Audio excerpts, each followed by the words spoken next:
है। अखिलेश जी और पूरा विपक्ष अगर मंदिर मस्जिद विवाद पर इतनी चिंता है तो वो बातचीत की पहल कर समझौता क्यों नहीं करवाते? जब रामचरितमानस के पन्ने फाड़े जा रहे थे, जब हिंदुत्व को डेंगू मलेरिया कहा जा रहा था, तब क्या सांप्रदायिक सौहार्द नहीं बिगड़ रहा था? आपकी कोई प्राइड नहीं है।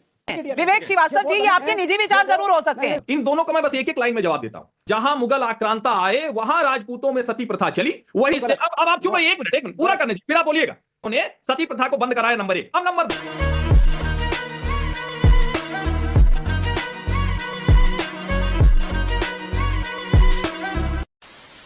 नमस्कार दोस्तों, शेखर की बात लाइव में आप सबका स्वागत है। उम्मीद करता हूं आप सब बेहतर होंगे। दोस्तों, अभी अंबेडकर और पिछले दिनों आरजेडी की जो प्रवक्ता हैं प्रियंका भारती, उन्होंने लाइव डिबेट में मनुस्मृति को फाड़ा था।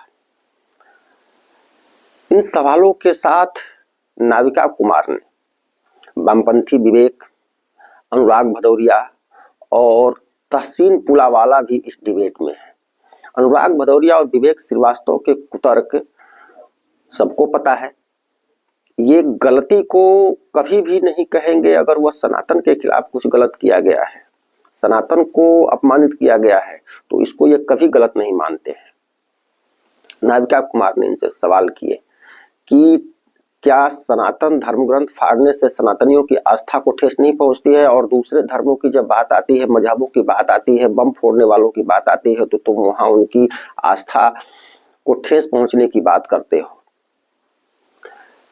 तीखे सवालों के साथ विवेक श्रीवास्तव और अनुराग भदौरिया ने जिस प्रकार से बेशर्मी भरे जवाब दिए, आप इसे स्वयं देखिए। डिबेट का अंतिम हिस्सा तो और भी जबरदस्त है, धमाकेदार है, उसको आप लोग देखना न भूलें। तो आइए बिना देर किए हम लोग चलते हैं मेन डिबेट पर। चलिए शुरू करते हैं। अखिलेश जी और पूरा विपक्ष अगर मंदिर मस्जिद विवाद पर इतनी चिंता है तो वो बातचीत की पहल कर समझौता क्यों नहीं करवाते? सीधे एक पक्ष को गलत बताकर मुद्दे से क्यों भागते हैं? दीपक यादव का बेगूसराय बिहार से सवाल है, क्या बीजेपी का मौजूदा नेतृत्व अब आरएसएस की राय नहीं सुनता और उससे अलग रुख अपनाता है? छाया सोनी का शहडोल मध्य प्रदेश से सवाल है, विपक्ष ये बताए कि जब रामचरितमानस के पन्ने फाड़े जा रहे थे, जब हिंदुत्व को डेंगू मलेरिया कहा जा रहा था, तब क्या सांप्रदायिक सौहार्द नहीं बिगड़ रहा था? जवाब दीजिए विवेक श्रीवास्तव जी। जवाब देखिए, बड़ी सीधी सी बात है कि ये खुदाई, ये संस्कृति, ये हमारी विरासत, कौन सी विरासत?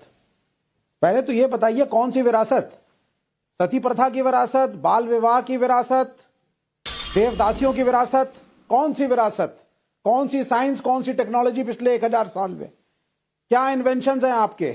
जिस कमरे में, स्टूडियो में मैडम आप बैठी हुई हैं, वहां पे air conditioner, camera, plastic, Sunmica, woodwork से लेकर के फ्लोरिंग तक कौन सी विरासत और कौन सी इन्वेंशन भारत ने करी है? पहले तो मैं ये जानना चाहता हूं। और सबका कोई ना कोई इतिहास होता है। आप गौरवान्वित फील करिए जब आप रूस को देखते हैं, जैसा अनुराग भदौरिया ने कहा, और कैंसर की एक वैक्सीन बनती है। यह कहा जा रहा है कि अगले 5 साल के अंदर हर 2 में से 1 आदमी को इस देश के अंदर कैंसर होगा, क्योंकि हम पेस्टिसाइड्स इत्यादि का उपयोग करते हैं, पोल्यूटेड एनवायरनमेंट में रहते हैं।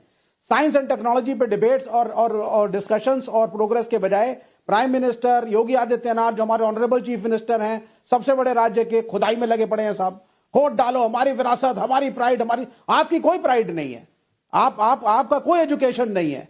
बड़ी मुश्किल से रोकी गई सती प्रथा इस देश में, यह आपकी विरासत है। आप थोड़ा शर्मिंदा फील करिए। और उसके बाद भी चाहे हिंदू हो या मुसलमान, हम पीसफुली कोएग्जिस्ट नहीं कर पा रहे हैं। ये आप अपने लिए कह सकते हैं विवेक श्रीवास्तव जी, ये आपके निजी विचार जरूर हो सकते हैं, लेकिन इस देश में हर किसी को अपना तय करना पड़ेगा कि वो गौरव कहां से पाते हैं। आपके लिए ये गौरव का विषय नहीं होगा, कुछ लोगों के लिए है, हमारे लिए है। हमारी विरासत, हमारे देश की गौरव है, मेरे लिए भी है। हर्षवर्धन त्रिपाठी जी हाथ उठा रहे हैं। हर्षवर्धन त्रिपाठी जी ऑब्जेक्शनेबल लगता है। विवेक श्रीवास्तव जी अपने बारे में कह सकते हैं, क्या सारे देश के लोगों के बारे में कह सकते हैं कि उनके लिए गौरव का विषय नहीं है? दुनिया को जग नविका जी, विवेक जी, मैं आपके बीच में नहीं बोल रहा था, शांति से सुन रहा था। अब 2 मिनट चुप हो जाइए।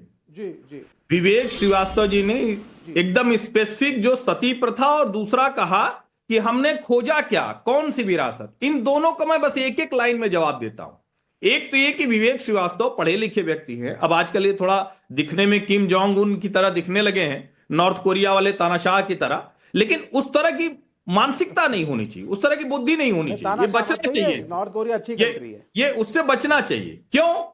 जब आप सती प्रथा कहते हैं तो सती प्रथा जहां मुगल आक्रांता आए वहां राजपूतों में सती प्रथा चली, वही सती प्रथा थी जिसको लेकर कम्युनिस्ट इतिहासकारों ने देश के हर हिस्से। अब आप चुप रहिए, एक मिनट पूरा करने दीजिए, फिर आप बोलिएगा। उन्होंने इसको फ्रॉड हिस्ट्री बर्बाद किया और कहा ये हमारे ही बीच के हिंदू समाज सुधारकों ने सती प्रथा को बंद कराया, नंबर 1। अब नंबर 2, ये ज्यादा बड़ा है और इसको अभी जितने लोग नविका जी आपका शो देख रहे हैं वो ध्यान से सुने, दोबारा विवेक श्रीवास्तव जैसी बौद्धिक बेईमानी कोई नहीं कर पाए।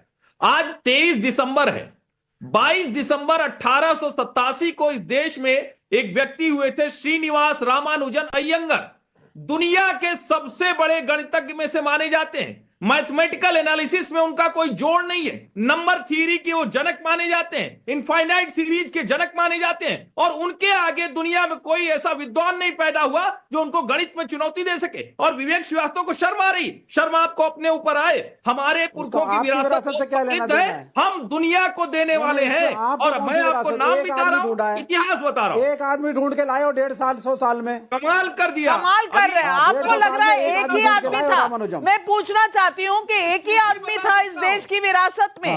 राकेश त्रिपाठी जी, मुझे लगता है विपक्ष होना सही काम होता है, लेकिन विपक्ष में रहकर एक तरह से मानसिक संतुलन खो जाना वो क्या सही है? क्या आज विवेक श्रीवास्तव जी यही नहीं दिखा रहे? विवेक श्रीवास्तव की बात तो निश्चित तौर पर हम खौलाने वाली है। ये जिस तरह की बात कर रहे हैं, भारत की धरती पर रहेंगे, भारत का खाएंगे, भारत की आबो हवा में जिएंगे, और भारत के संविधान के तहत दिए गए इस लोकतांत्रिक अधिकार का प्रयोग करके भारत की धरती पर ही थूक देने का काम करेंगे। ये कह रहे हैं कि भारत ने कुछ दिया नहीं, पूरी दुनिया को राह दिखाने का काम जिसने किया है, भारत की प्राचीन शिक्षा व्यवस्था से लेकर के और भारत में लोकतंत्र इस दुनिया में सबसे पहले स्थापित करने का काम किसी ने किया है तो भारत ने किया है। लेकिन आज ये कह रहे हैं भारत ने दुनिया को दिया क्या है? भारत ने दुनिया को देखने की दृष्टि दी है। भारत ने चाहे विज्ञान हो, चाहे गणित हो, चाहे चिकित्सा क्षेत्र हो, क्या सुश्रुत हो, क्या चरक हो, आपको किस क्षेत्र में बताएं?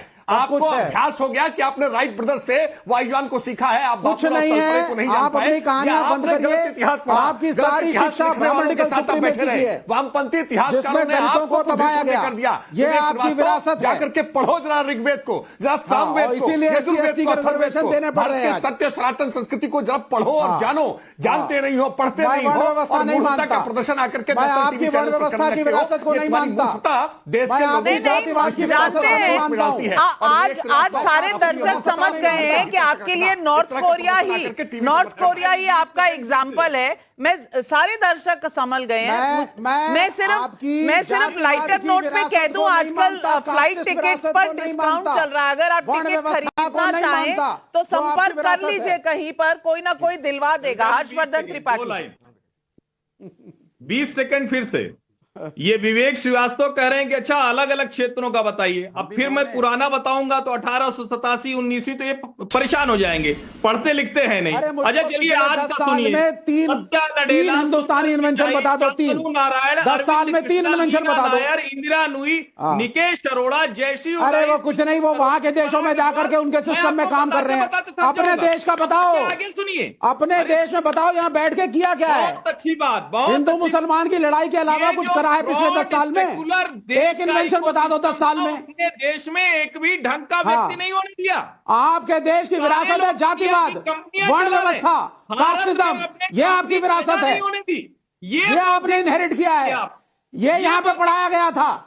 ये अच्छा, ये यहाँ पर पढ़ाया गया था। तो तहसीन पूनावाला, आपसे भी सवाल पूछूंगी। अगर विवेक श्रीवास्तव जी कह रहे हैं कि इस देश में सिर्फ यही पढ़ाया गया था, तो 1947 से लेकर 2014 तक यही पढ़ाया गया था यहाँ पर, इसलिए भारत पीछे है और विवेक श्रीवास्तव का सर जो है चंद से झुका चला जा रहा है। मैं ये किस तरह की बात कह रहे हैं? आपको लगता है एक भी गौरवशाली चीज नहीं हुई है भारत के लोगों से, भारतीय लोगों से? ये किस तरह की है?